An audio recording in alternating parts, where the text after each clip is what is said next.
When I was growing up, I actually grew up in a period of history where there was something called apartheid. And in my lifetime, I witnessed blacks and whites not being able to be together in South Africa. Jamaica, under the leadership of Norman Manley, was the first country in the Western Hemisphere to declare, even before we were independent from Britain, that we would not trade with a country that had those kinds of restrictions on black people. It was a courageous step, but it was the right thing to do, and it was a principled thing to do. Because of that, Jamaica, through international diplomacy and what we stood up for in the world, was recognized as the country that, despite our size, was prepared to stand up for persons who couldn't stand up for themselves, even when we didn't have our own rights and liberties in terms of independence from Britain. Subsequently, we had other issues to contend with. And so in the 1970s, when Michael Manley decided that he was now going to trade and have South-South cooperation with Africa and have a new international economic order with Africa and countries in Africa, Kissinger visited here in 1976 to tell Michael Manley to stay out of Africa. When Cuba asked Jamaica in the 70s if their planes could fuel here to help fight the war in Angola for democracy, Jamaica said yes. Through our music, through our agitation, through our principled approaches, Jamaica has always been that country that has stood up as a beacon in the world for human rights and justice. Not interfering in people's political affairs, but the world knew where we stood. And that is perhaps why when Kenyatta was arrested in 1953, he called for a Jamaican to represent him by the name of Dudley Thompson, because the Pan-Africanist movement was a vibration in the world. Perhaps that is why when I got to South Africa in the early 90s, or, let me back up, there are two places when Nelson Mandela was freed that he had to visit first. First was Cuba, the other was Jamaica. And perhaps that is why when I got to South Africa, the South Africans were very, very clear about Jamaica's role in their freedom, with other countries as well. But they could speak about our music. They could speak about Bob Marley and the concert in Zimbabwe for freedom and for democracy.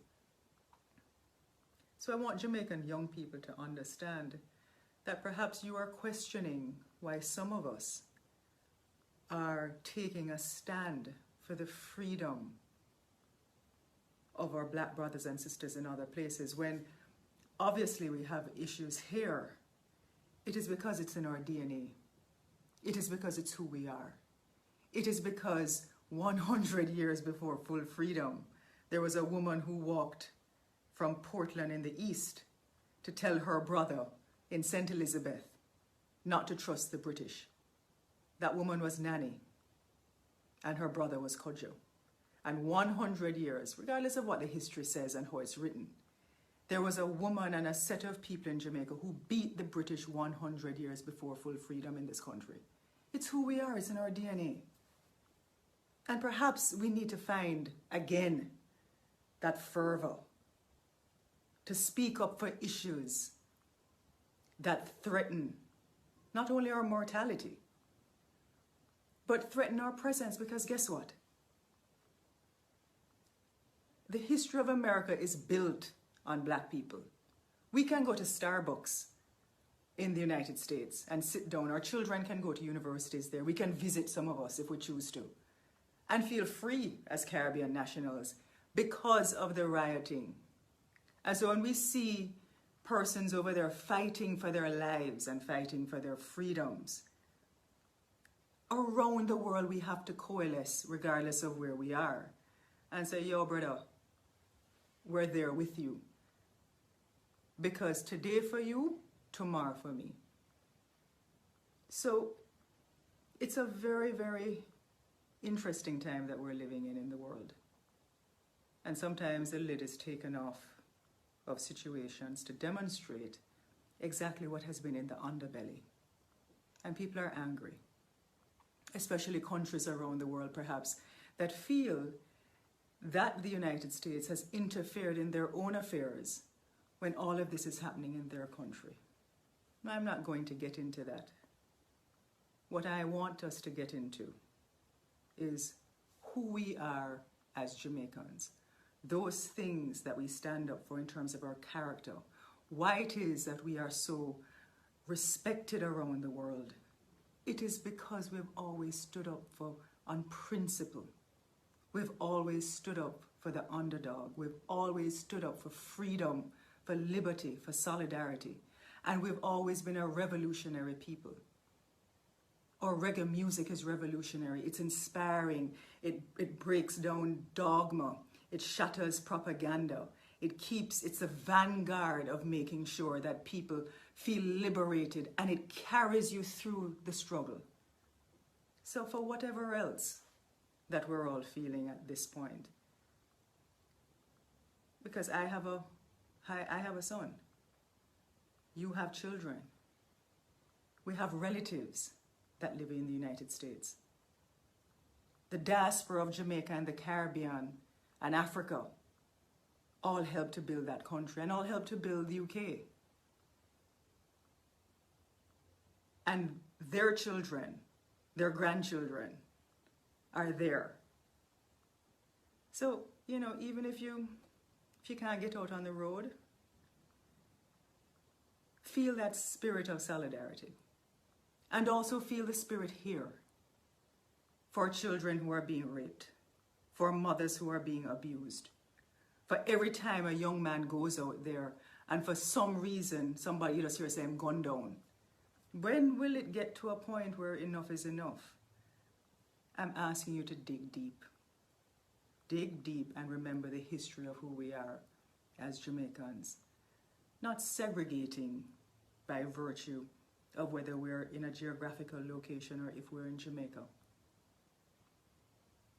but having the same constructs and concepts and understanding that it is those things that we have stood up for that makes us truly who we are as a strong people, with a feisty resolve in the world that we have the answer and know what is right, and that nobody can bludgeon us into acquiescence or into nothingness.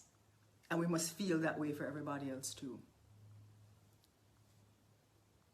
So no matter where you come from, how much money you have, whether you're my complexion, a little darker, a little lighter, all of us come from Africa.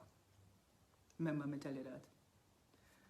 And let us try and understand the responsibility to make sure there's liberation for all our ancestors and our future generations of power to come. So respect. Pick up yourself. One love.